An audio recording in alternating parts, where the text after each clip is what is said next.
Muy buenas, bienvenidos a un nuevo episodio de Por las Ramas. Aquí tenemos a Olga de Andrés, Growth Manager y LinkedIn Top Voices del 2022. Bienvenida, Olga. Hola chicos, ¿qué tal? Muchísimas gracias por traerme aquí. Gracias Venida. a ti. Gracias a ti. Bueno, siempre empezamos en los episodios con a ver si le pedimos al invitado si nos puede. Seguramente mucha gente ya te conoce. Olga tiene newsletter, podcast y bueno, es muy reconocida, pero bueno, por si alguien que no te conoce, Olga, que nos des una mini introducción. Sí, a ver, no es fácil, ¿eh? No es fácil hacer introducciones de una misma, pero bueno, yo soy Olga, soy de Madrid, o sea, me gusta como poner un poco de contexto, tengo 30 años y pues eso, desde que acabé la carrera me dediqué al mundo digital. Hubo unos años, o sea, casi toda mi carrera he trabajado para otras empresas, startups y agencias y en mitad de 2022, con el gusanillo que siempre me ha picado, decido montármelo por mi cuenta y trabajar para mí como freelance. Además, bueno, pues sí, siempre he sido como muy transparente contando lo que hago y todo. Entonces, en 2021 empecé una newsletter que ya lleva 2 años y ahora justo acaba de hacer un lanzamiento de una parte premium. Tengo un podcast donde hago entrevistas a gente del mundo digital y, bueno, pues ahora estoy montando una especie de empresa que es una agencia de growth aquí en Estados Unidos. Entonces, bueno, hago un poco de todo, la verdad. Y bueno, la newsletter la empecé porque estuve viviendo en remoto un tiempo y a la gente le daba mucha curiosidad todo eso. Entonces estuve contando toda la historia cada semana de pues dónde iba, cómo vivía, cuánto me costaba, etcétera. Entonces, pues nada, hago un poco de todo. Creo que soy un perfil que me gustan muchas cosas, pero sobre todo como que priorizo mucho disfrutar lo que hago, ¿sabes? O sea, como que no me voy a conformar nunca con un camino que no es para mí. Y esa ya es como la parte más filosófica, pero es que va mucho conmigo. Bien, Muy bien. bien. Como a mí me produce curiosidad, ¿no? ¿Cómo has llegado a este punto, ¿no? De decidir tomar este camino que quizá es un poco más atípico, ¿no? O menos habitual.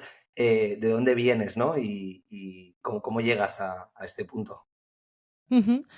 Pues creo que en el fondo siempre como que he querido tener, o sea, siempre dentro de mí he tenido como ganas de hacer algo por mi cuenta y tener como un proyecto propio, pero creo que en el cole o en la uni no nos dan como herramientas para conseguirlo o no nos enseñan cómo hacerlo porque siempre nos indican el camino como para trabajar, yo estudio publicidad, para grandes agencias o para empresas en el departamento de marketing. Entonces como que es muy difícil planteártelo, saber cómo hacerlo porque no te lo explican.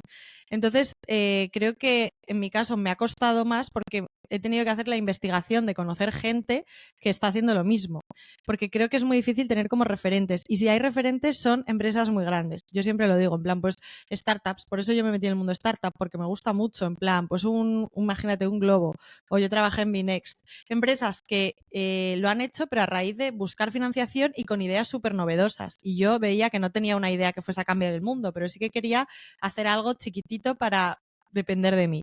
Entonces, pues ¿cómo he llegado hasta ahí? Pues investigando mucho, buscando. Yo escucho un montón de podcasts a gente que a lo mejor no es tan grande a nivel, yo qué sé, famosos en España, pero sí que tienen su propio proyecto y me han dado un montón de ideas, incluso conectando con ellos. Estoy en Sin Oficina también, que es una comunidad de emprendedores, y ahí te das cuenta de que se pueden hacer las cosas. Entonces creo que he llegado un poco hasta ahí a raíz de investigar mucho y probar cosas. En plan, vale, pues veo que la newsletter tiene interés, pues la hago. Y veo que funciona y de ahí pues ya voy viendo un poco hacia dónde voy tirando. Pero creo que hay que dedicar tiempo personal tuyo a investigar y a probar y a hacer cosas y a exponerte un poco, ¿sabes? Porque si yo no hubiese puesto un post en LinkedIn no tendría clientes. Entonces también es como el ejercicio de exponerse y exponerse un poquito, ¿sabes? Como dar ese salto de, hola, estoy aquí y hago esto. Ujú. Sí, es interesante, ¿no? Porque al final hay como una barrera muy grande, ¿no? A exponerse en general. Y es, como dices, la única forma, ¿no? De traccionar algo propio. Porque al final, cuando abres, en tu caso, ¿no? Eres consultora, estás montando una agencia, ¿no? Al final, la marca eres tú al principio, ¿no? O al menos Total. resultado de tu trabajo. No hay una gran corporación. ¿Quién te inspira, Olga? Porque me ha gustado esa parte de hay personas que me inspiran, hay personas que sigo. No sé si tienes alguna persona en mente Sí, o algún... creo que voy cambiando también, ¿eh? Es como que muchas veces idealizamos a las personas que ves como muy lejanas y luego de repente las conoces y dices, joder, pero si es una persona normal, como cuando ves a un actor por la calle. Por ejemplo, a mí el año pasado me dio muy fuerte, que fue cuando dejé mi trabajo, con Nacho Mullenberg, no sé si sabéis quién es argentino, de hecho, y vive en Barcelona, de hecho. Y yo le escuchaba el podcast porque él tiene una comunidad también de emprendedores y aparte, bueno, pues tiene una mentalidad que me gusta mucho. Y hubo un momento que le conocí en persona porque se apuntó a mi newsletter y yo flipé, claro, porque yo hay veces que veo a ver quién se apunta a mi newsletter y de repente veo a Nacho Mullenberg y yo, ostras, tú qué fuerte que se apunta este tío a mi newsletter, que yo le tenía como endiosado, que en verdad es una persona normal. Y luego le conocí y ya cuando le conoces es como, ya lo normalizas. Entonces voy por etapas. Por ejemplo, él me inspira, Enric Sánchez, que es un creador de una productora de podcast que también es de Barcelona. Me gustaba mucho. En su día también me gustaba mucho Charuca, que es la creadora de papelería que ahora vende cursos. Luego también del mundo así, por ejemplo, que ha estado aquí Alex de No Code Hackers, que no le conozco en persona, pero hemos hablado muchas veces y sigo mucho lo que hace, también me inspira. Incluso mis compis de Product Hackers, cuando, por ejemplo, Juanma Varo, que yo le veía por LinkedIn antes de trabajar con él y también era como, Dios, me encantaría trabajar con esta persona y conocerle, y al final trabajamos juntos y ahora somos amigos.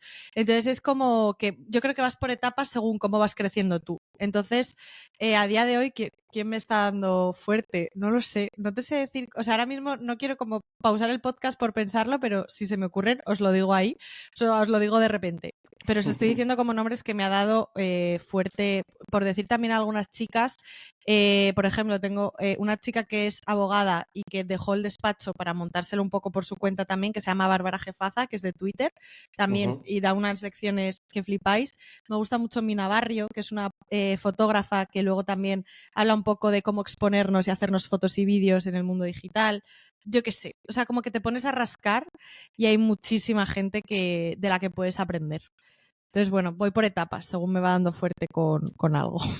Qué bueno, qué bueno. Bien. Sí, bueno, creo que ese es el espíritu de hacer cosas, ¿no? De probar, de ser inconformista, así que nada. Y coincido totalmente que hay que tener referentes, porque en definitiva es gente que ya hizo el camino que uno quiere hacer.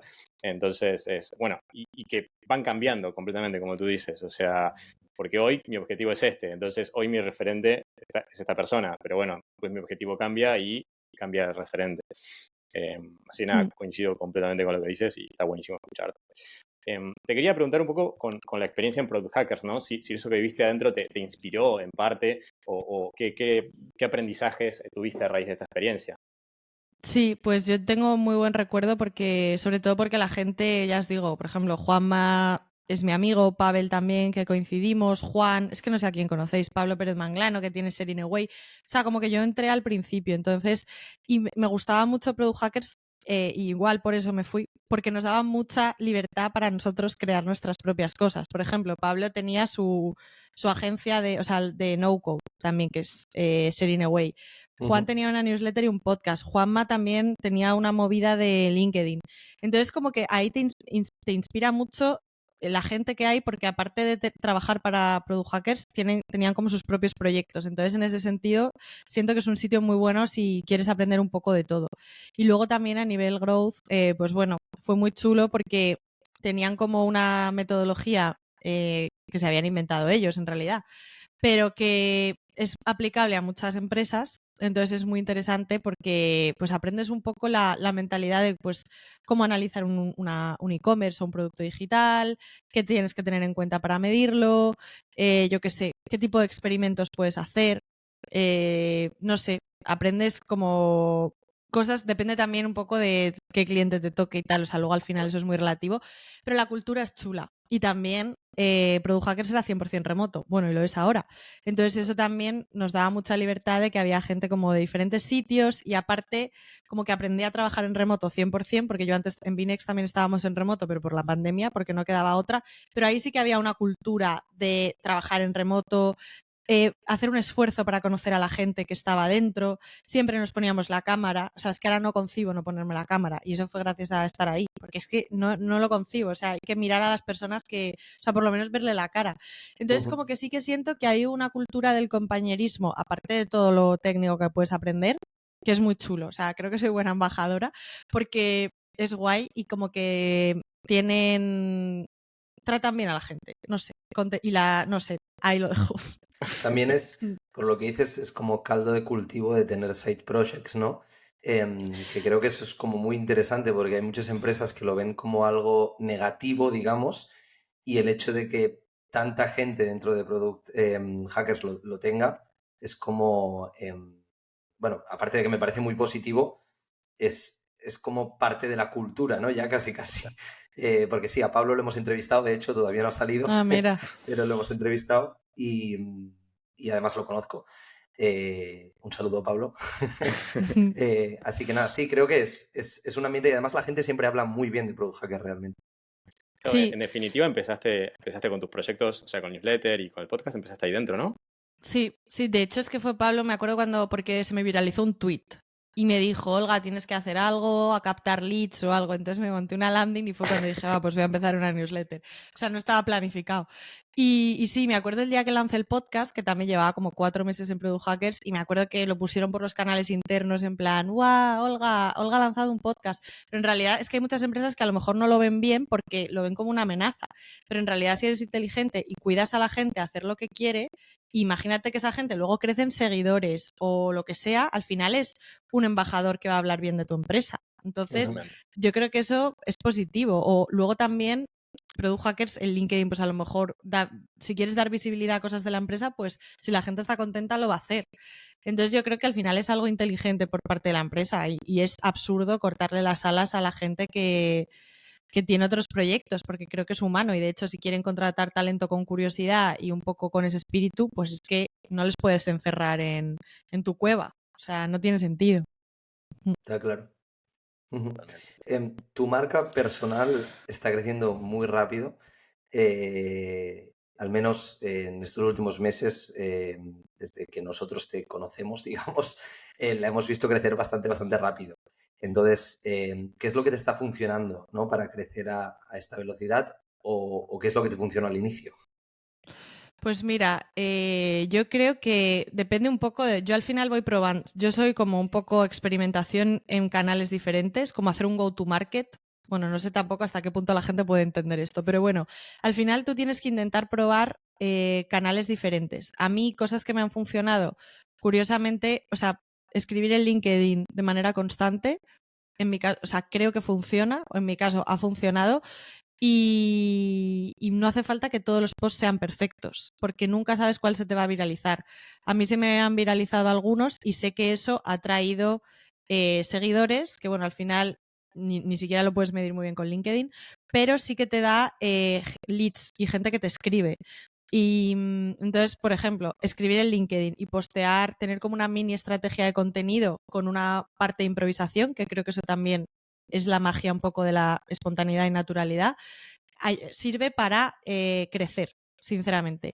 Luego, por ejemplo, lo que os he dicho en Twitter tampoco tengo muchos seguidores, y ahora no lo estoy trabajando tanto porque con lo de X, Elon Musk y tal, siento que ha perdido un poco, pero ahí igual, el tema de hilos que se viralizan, pues tener como mi idea es un poco, tienes el mismo contenido y lo repartes en diferentes sitios adaptándote al formato. En plan, vale, pues tengo esto que en un post de LinkedIn sería pues los 10 podcasts que más he escuchado este año. En Twitter eso sería un hilo y en Instagram a lo mejor pues lo pongo en stories o lo que sea.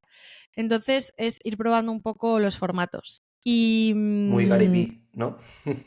sí, no sé, o sea, La yo creo que eso estrategia. también por ahorrarte tiempo, porque si Claro. no, si tienes que estar pensando como para cada canal una cosa, es cansino. Pero bueno, aún así todo esto que te estoy diciendo es bastante tiempo. O sea, como que para ser un side project, en mi caso, la parte de crear contenido me lleva bastante tiempo porque también tengo la newsletter, que hay veces que la intento adaptar a un post de LinkedIn, pero otras veces no lo hago. O sea, yo creo que es ir probando diferentes formatos y un poco posicionarte con algunos temas. Y entonces así pues acabas creciendo y también hay una cosa que me he dado cuenta, que es más fácil crecer, o sea, como que lo difícil es llegar a X número. Cuando llegas a X número, creces mucho más rápido. Por ejemplo, en TikTok, que también hago experimentos, o sea, como que es más fácil que te sigan cuando ya ven que tienes X número de seguidores. Igual que en Twitter y LinkedIn. Entonces, si hay alguien que quiere como crecer en alguna red social, o por ejemplo en YouTube también lo he notado, porque también hago vídeos, que lo tengo ahora un poco abandonado, pero bueno, cuando llegas a X número es mucho más fácil crecer. Entonces esa es como la clave, aguantar y ser constante hasta que llegas a ese número donde ya empieza a escalar todo un poco más. Lo difícil es el de 0 a 1, para que nos entendamos. Total, es ese. Y eso es lo que más pereza te da porque dices, joder, es que estoy hablando al aire. Entonces eso es lo chungo. Pero cuando ya llegas es como más, te llevas más alegrías. Bien. Mucho growth mindset aplicado ahí, ¿no? Sí. Totalmente, totalmente. Te quería preguntar ahora un poco, bueno, esta es la parte que más que más me ilusión me hacía, ¿no? Por tu experiencia como nómade digital. Ahora estás en Nueva York, claro, nos contarás un poquito, pero bueno, quería preguntarte también, porque mucha de la gente que nos escucha trabaja completamente digital, y el nomadismo digital es algo que como que mucha gente anhela. Creo parte, o sea, tuvo alguna experiencia, creo que se aprende mucho, pero no es para todos, ¿no? Entonces me gustaría que me comentes en tu caso, que estuviste un buen tiempo, cómo, bueno, cómo fue tu experiencia, qué aprendiste. Sí, en mi caso yo lo vi claro porque tanto mi pareja como yo vivíamos en un piso de alquiler en Madrid y los dos trabajábamos en casa, entonces estábamos pagando un alquiler más alto y aparte, o sea, a mi Madrid me encanta y ahora que no estoy ahí lo echo mucho de menos, pero es verdad que cuando estás ahí y hubo un puente que nos fuimos a Canarias a teletrabajar, a Fuerteventura, y fue cuando dijimos, buah, es que imagínate estar aquí y trabajar desde aquí con buen tiempo, poder ir a la playa y ahí fue como, vale, pues lo vamos a hacer. Dejamos el alquiler y nos fuimos nos empadronamos en Canarias y nos recorrimos todas las islas, moviéndonos como un par de meses en cada isla. Y a mí la experiencia me encantó porque, o sea, como justo Canarias me parece como un sitio de España que está por descubrir y tal, pero coincido contigo en que no es para todo el mundo porque es muy estresante no saber dónde vas a estar. O sea, como que es parte, tienes como un segundo trabajo que es organizar tu vida como nómada, en el sentido de, vale, tengo que coger Airbnb, luego las plataformas no están adaptadas para este tipo de cosas, por lo Cierto. menos en lo que yo he vivido, no es como que no es fácil encontrar una casa en cualquier sitio un mes a un precio asequible. Entonces, esa parte era un estrés alucinante. Luego que trabajas, ahora mismo ya tengo como una silla buena y ya porque estoy asentada, pero en esa época era como que trabajas en sitios que son una mierda para tu espalda y para tu comodidad. Encontrar internet es como tu prioridad número uno porque si no, no puedes trabajar y quedas fatal. Yo estaba trabajando para una empresa, o sea, yo quería demostrar que podía estar bien, o sea, como que era factible y que no era un problema todo esto. Entonces siempre como que es un poco estresante, sinceramente. O sea, ahora ya que estoy como con mi casa y más tranquila, siento que es una etapa muy chula porque vives un poco la incertidumbre, pero es un poco estrés. Bueno, no sé en tu caso cómo lo viste, pero Sí, es bonito. O sea, a mí me gustó y puede que lo repita en el futuro, no lo sé, pero no es para siempre, en mi opinión. Coincido contigo. En mi caso no estuve full digital, o sea, no es que dejé mi casa, pero sí lo que hice es salir un tiempo, pero me pasaba esto, que es, ok, tengo que trabajar en la silla de la cocina, que es una merda, y claro, a veces se complica con los objetivos o sea, con los resultados que uno tiene que dar. Si uno está, o sea, con la rutina del día a día, ¿no? Igual creo que se aprende mucho de uno mismo, de poder tener flexibilidad con la rutina diaria, pero bueno, a mí me costaba esto de decir, ok, vacaciones, suponte, estoy en este lugar, a lo mejor tengo toda la mente acá, y en este caso como que tengo la mente dividida en dos lados y a lo mejor como que no estoy ni un lado ni el otro. Pero Sí, coincido eso contigo que es también una me experiencia que pasaba. se aprende. Bueno, y ahora me pasa también un poco porque al trabajar desde casa yo creo que también nos pasa, que es como en qué momento desconectas. Eso lo sentí bastante, en plan, vale, o sea, en Canarias me era más sencillo porque, bueno, al final te vas a la playa y como es tan, bueno, claro, que yo soy de Sí. Madrid, entonces la playa no estoy acostumbrada. Entonces cuando voy a la playa, de repente es como, buah, este momento es de paz absoluta, no hay cobertura o lo que sea. Pero aún así era complicado estar en un sitio como de playa y de vacaciones y tú estar trabajando y me costaba esa línea que todavía ahora me cuesta más porque al final trabajo para mí y no descanso casi nunca, pero esa parte, aunque si trabajas para una empresa, ocurre. Como que te cuesta desconectar porque al final tienes el portátil tan accesible y tan fácil Sí, que puedes trabajar en cualquier momento. Mm. Y trabajando para uno mismo, a mí me pasa, ¿no? También que tienes como, nunca es suficiente, digamos. Al final, cuando tú trabajas para una empresa, yo he trabajado para una empresa en remoto y al final es como, bueno, tienes tus horas, acabas haciendo algo más siempre o casi siempre porque hay cosas acumuladas o lo que sea, pero no es como que sientes como no he trabajado lo suficiente o no he dado lo suficiente. Cuando trabajas para ti mismo, digamos, es como que tienes esa sensación de decir, hostia, estaré haciendo menos de lo que haría si trabajara en una empresa, o estaré haciendo menos de lo que debería hacer y terminas trabajando el doble o más, literalmente. Y además, a mí no sé si os pasa, pero terminas justificando cosas que como si no fueran trabajo, pero que en realidad son trabajo, ¿no? Voy a investigar un poco esto y en realidad estás trabajando, o sea, es algo que en otro trabajo lo harías como empleado y al final aquí le dices, bueno, esto es mi tiempo libre, casi, casi. ¿No? Entonces Sí, es un poco sí. ese loop infernal o negativo casi, pero bueno, es lo que tiene también trabajar en casa. Hay mucha gente que lo ve como full flexible y tal. Para mí tienes que ser muy organizado con tus cosas. Sí, a mí lo que me pasa de eso que dices es como que mi lista de tareas siento que no acaba. O sea, porque tú cuando estás en una empresa al final más o menos sabes lo que tienes que hacer y se acaba. Llega un momento que aunque tengas muchas cosas que hacer, tú no vas a hacer más porque ya lo tienen que hacer otras personas. Pero en nuestro caso es como, vale, es que como siempre puedo seguir haciendo cosas, nunca se van a acabar las tareas que tengo que hacer. Entonces, eso para mí es una mierda, sinceramente, no me gusta nada. Pero bueno, me compensa más que trabajar para otros, entonces me callo. Una pregunta, Olga, que tengo. ¿Cómo te has organizado a nivel de, o sea, cómo ha sido el gasto, ¿no? A la hora de trabajar en remoto y cambiando de sitio. Quiero decir, hay unos mínimos que un mínimo que tienes que ganar para poder vivir viajando. ¿Cómo lo ves? A ver, ya también depende de lo que se quiera gastar cada uno en lo que sea. Obviamente, como en todos sitios, lo más caro va a ser la casa. También no es lo mismo. Yo siempre he viajado con mi pareja, entonces no es lo mismo que viajar solo. Si quieres viajar solo, también, por ejemplo, también depende de dónde te quieras ir, porque si te vas a estar moviendo por España, pues también depende de qué zona de España. Si vas a estar en Asia, pues te va a salir mucho más barato. Yo tengo una amiga que de hecho la podéis entrevistar que se llama Celia Rosalén, no sé si la conocéis. Están ¿No? sin oficina y hacen movidas con no-code y tal. Y ha estado 6 meses en Asia moviéndose ella sola, porque ella viaja sola y ha sido más barato que a lo mejor si hubiese quedado en Madrid o estuviese en Canarias. Entonces, por darte una cifra, es que en España, claro, menos de, yo creo que 850 euros no te va a costar una casa, un mes, 5 semanas en ningún sitio. Entonces, no sé, y luego ya lo que te quieras gastar. Es verdad que cuando eres nómada no tienes gastos adicionales, en el sentido de que no tienes que pagar luz, no tienes gastos fijos. Era como, no tengo ni un gasto fijo, solo tengo que pagarme el móvil y ya está.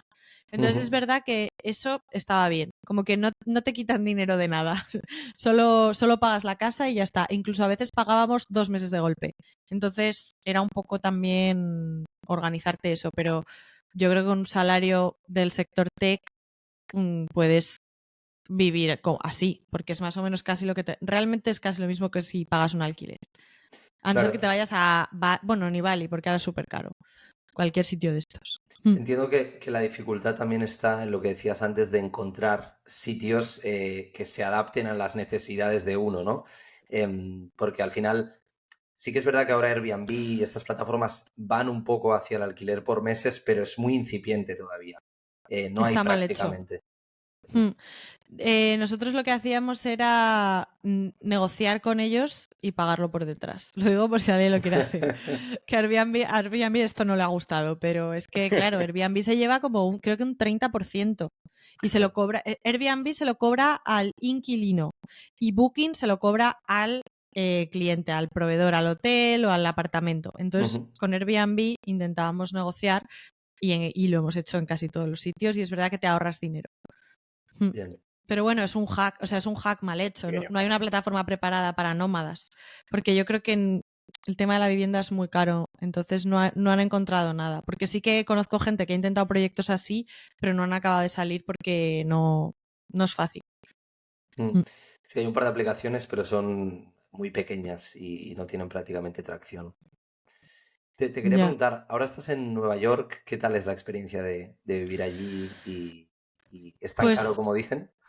sí, bueno, llevo 7 meses, justo. Ujú, Entonces ya es como que ya me estoy adaptando y ya, porque esto no tiene nada que ver con, con Canarias ni nada, pero bueno, estoy muy contenta y sí, a ver, es cara la casa, el resto, que Madrid también es caro.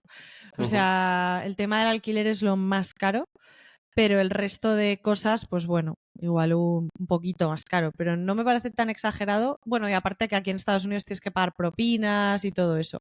Pero bueno, también es como que aquí siento que puedes irte a sitios muy, muy caros, en plan, pues como cualquier cosa que hemos visto en series de restaurantes carísimos, irte de fiestas carísimo y no sé qué, pero luego también hay cosas muy baratas. Entonces, como que hay mucha oferta. Entonces, aunque si no quieres gastar mucho, pues puedes porque hay opciones. Lo más caro es el alquiler, sin duda. Te quería preguntar también, justamente New York es un lugar que todo el mundo dice que tiene mucha energía y demás, ¿no? Pero bueno, también imagino, también que New York es un lugar especial dentro de Estados Unidos, pero viniendo de España, qué diferentes, qué shocks culturales podés ver, ¿no? Estando ahí.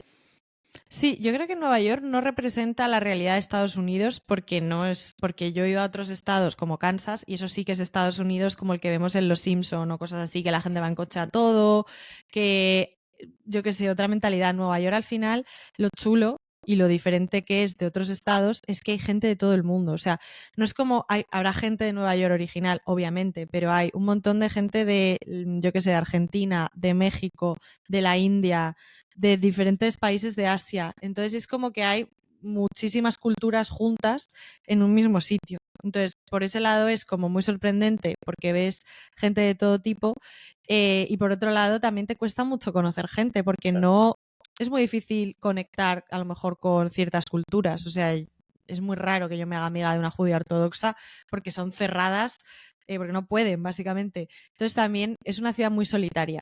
O sea, yo que me he dado cuenta que es como, igual en otros estados, por ejemplo, California, San Francisco y eso, siento que hay más cultura de compartir y porque también está muy el sector tech ahí, pero aquí no es tanto eso, aquí es mucho la gente a su rollo y grupos cerrados y cosas así. O sea, que luego hay de todo, ¿eh? Pero en general es más individualista que otros estados, por ejemplo. Wow. Mm. No Pero eres la bueno, que es primera muy persona que chulo, lo dice. ¿no? ¿Y No, qué? a Ya. mí ya me lo habían dicho. Que en Nueva York todo el mundo va como muy a su bola y la gente no es muy de preocuparse por el resto. Olga, ¿y cómo estás haciendo ahora para conocer gente ahí, no? O sea, pues entiendo que tu proyecto es trabajando con gente de España, ¿no? O tenés gente de Sí, todos bueno, lados. mis clientes eran de Europa y ahora estoy tratando, mi objetivo es abrir mercado aquí. Y la gente que estoy conociendo, pues mira, a través de... Me abrí TikTok un poco también para conocer gente, porque para ver si había españoles en tema amistades, redes sociales absoluto, en plan TikTok, YouTube, me ha llegado gente por ahí, o si yo he visto de repente gente que esté ahí, escribo y bueno, pues al final tienes que tener la mentalidad abierta de conocer gente porque si no te mueres del asco.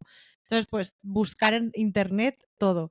Y luego a nivel trabajo estoy tratando mucho de ir a eventos. Que si cualquier persona quiere abrir mercado en algún sitio o incluso quieres empezar en el mundo digital en tu país y no conoces a nadie, intentar ir a eventos creo que es la manera más efectiva. Porque es donde están. Y creo que la gente, yo que en LinkedIn sí que más o menos tengo una marca personal, aunque escriba gente en plan, hola, soy Olga, acabo de llegar tal, estamos hartos de recibir spam en LinkedIn y esa gente no sabe quién soy yo. Entonces, 100% recomiendo que vayas al sector offline de, hola, soy tal, hago esto, porque es mucho más fácil conectar y que te vean a la cara. Entonces, estoy tratando de ir a eventos y de diferentes sitios y ahí hablar y lo que surja. Y aquí me he dado cuenta que todos los eventos la gente va con tarjetas.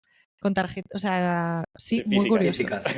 O sea, tarjetas físicas de estas, ¿cómo se llama? De presentación. De De business estas con tu cards. logo. Y yo, vamos, el segundo mes que llegué estaba haciéndome una tarjeta en un sitio, en plan, bueno, pues, que luego yo creo que no sirve para nada, ¿eh? Porque al final la gente también te das el LinkedIn y ahí yo creo que es más efectivo que una tarjeta. Pero bueno, como que se lleva.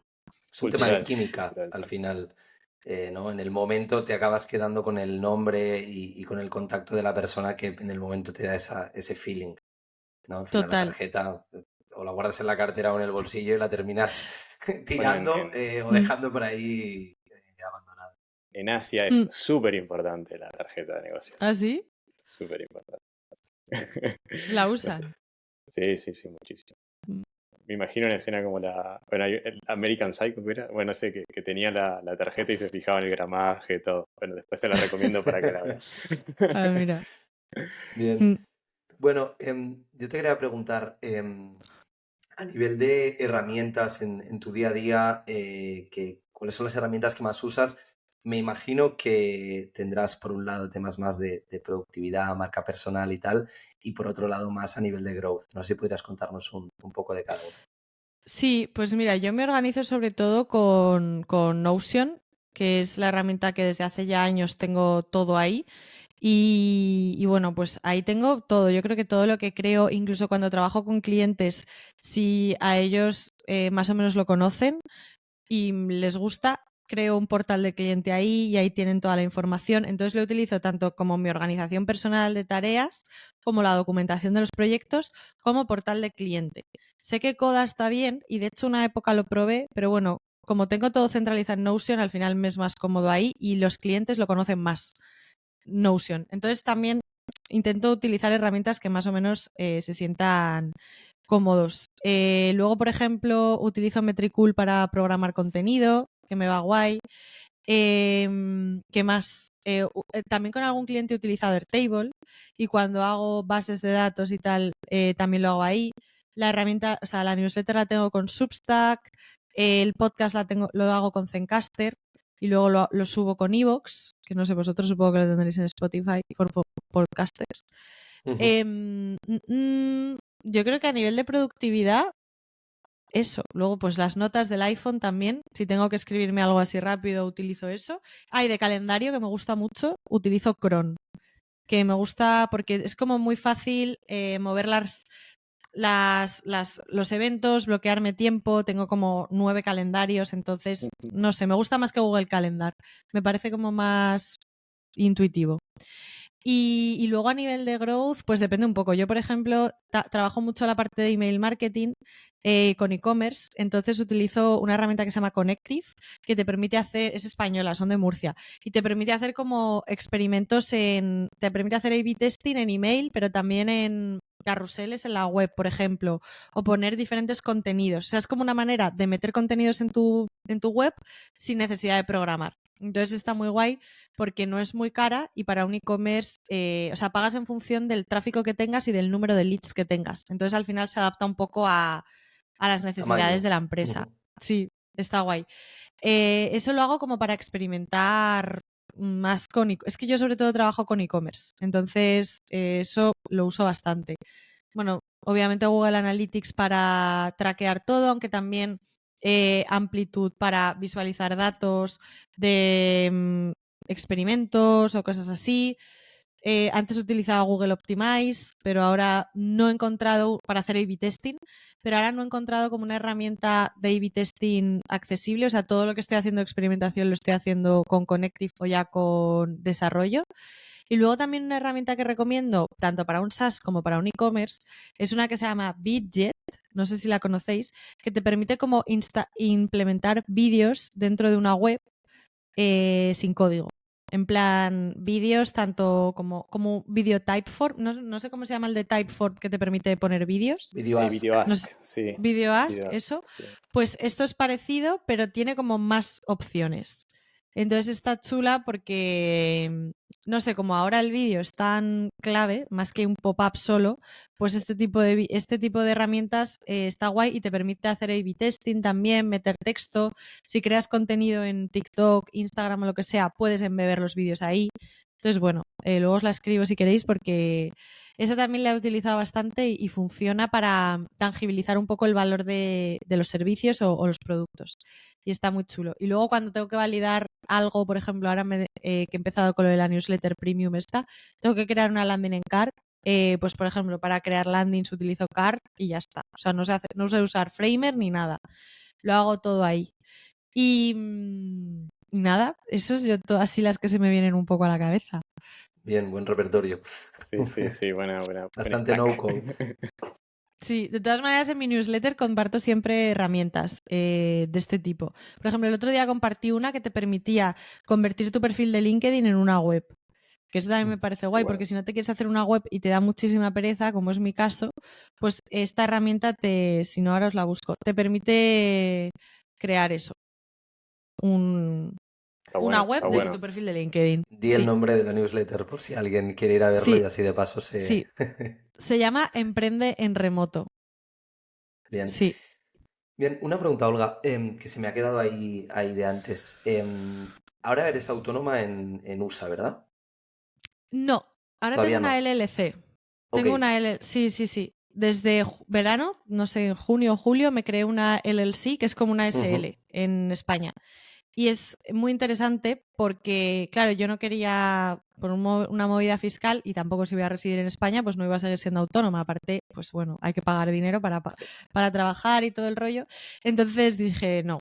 Y lo que hice fue aquí abrirme una LLC, que no es el mismo caso porque sé que hay gente que abre LLCs si estás fuera de España, de aquí. Delaware y tal. Sí, la mía, por ejemplo, está en Nueva York porque yo no me la puedo abrir en otro estado, porque también con eso tú pagas impuestos en función del estado y del país, el país, obviamente, el estado y la ciudad. Entonces yo, por ejemplo, estoy en Brooklyn, pago los impuestos de Brooklyn, Nueva York y Estados Unidos. Entonces, pues nada, realmente así, por si a alguien le da curiosidad, me costó abrir la LLC, creo que $400 o algo así, y ya no he tenido que volver a pagar nada. El tema de los impuestos va diferente porque cuando eres autónomo en España pagas cada 3 meses, o sea, haces la trimestral. Aquí pagas una vez al año. Pagas el 15 de abril es cuando haces lo de los impuestos. Todavía no he llegado, entonces no sé cómo va a ser la broma, pero tengo fe en que sea mejor. porque, bueno, al final en España pues pagas bastante. Y además pagas según el beneficio. Entonces, si tienes gastos de algún tipo, pues obviamente te lo puedes deducir. Y nada, entonces va un poco así. Y no hay cuota. Y sé que no hay cuota, nada, no hay cuota. Está bien eso. Y si eres autónomo tampoco, porque yo me podría haber hecho self-employed, que se llama, que es como ser autónomo, que de hecho no hay que darse de alta. Tú puedes emitir facturas y luego tú lo declaras. Lo que pasa es que a mí a nivel fiscal me convenía más para poder emitir facturas al extranjero y a otros países, me venía mejor tener una LLC. Y luego también, por ejemplo, ahora que tengo lo de la newsletter de pago, lo tengo conectado con Stripe, con la cuenta de aquí. Entonces, como que es más sencillo, aunque tengas que pagar $400, es mejor tener una LLC porque está como separado. Es Growth Boutique. O sea, cuando eres autónomo, tú eres el responsable un poco de lo que haces y eres tú el que das la cara. En este caso, a mí no me van a poder meter en la cárcel. Es mi empresa, que soy yo, pero es mi empresa. Entonces, me recomendaron también por eso, porque a nivel fiscal va guay. Entonces, pero hay mucha gente que vive en España y está haciendo LLC. Lo digo porque hay que investigarlo, yo no tengo ni idea y no lo voy a recomendar, pero sé que hay gente que lo está haciendo y lo puedes hacer. Entonces, bueno, aquí espero que Hacienda no escuche este episodio, pero... Sí, lo único... No es asesoramiento. Tienes que pagar luego impuestos en España si eres residente, si quieres hacerlo del todo legal. Si no, siempre puedes dejar el dinero en Estados Unidos, que hay gente que lo hace, pero sí, a eso a Hacienda no le gusta tanto. Sí. Bien. Bueno, Olga, nos aportaste muchísimo valor. Estuvimos detallando a preguntas. Para cerrar, siempre hacemos una pregunta a modo de reflexión, consejo. ¿Qué le dirías a tu yo de 20 años? Buah. Pues no sé, creo que le diría que las cosas salen. O sea, como que no cambiaría nada de lo que he hecho. O sea, aunque haya cosas que hayan ido, pues a lo mejor más despacio de lo que me gustaría. O sea, porque dices, joder, ojalá hubiese empezado antes. No, o sea, como decirle de todo sale, pero todo sale, pero mantén como esa curiosidad y esas ganas de hacer cosas porque son necesarias si quieres crecer. Entonces, como no tengas prisa, sé paciente, pero sigue haciendo cosas. O sea, como no te rindas porque no veas resultados. O no te rindas porque hay una situación mala. siempre va a ir a mejor si tienes paciencia y haces cosas por cambiarlo. O sea que, bueno, tampoco le... O sea, me gustaría que la Olga del futuro me dijese eso también. En plan, si ahora viniese la Olga de dentro de 10 años, me gustaría que me dijese eso. Porque si de repente me mete presión y me dice, ¿tienes que hacer esto? No. Me agobiaría. Bien. Excelente. Bien, ¿dónde pueden Excelente. encontrarte, Olga? Ya para cerrar. Sí, pues en mi newsletter Emprende en Remoto, mi podcast se llama Growth y Vida, y si alguien quiere contactarme, yo creo que lo mejor es por LinkedIn o Twitter. Olga de Andrés y Olga de Andrés Fernández en LinkedIn. Bien. Muchas gracias. Y con el Bien, resto muchas hasta dentro de 2 semanas. Encantada. Muchas gracias.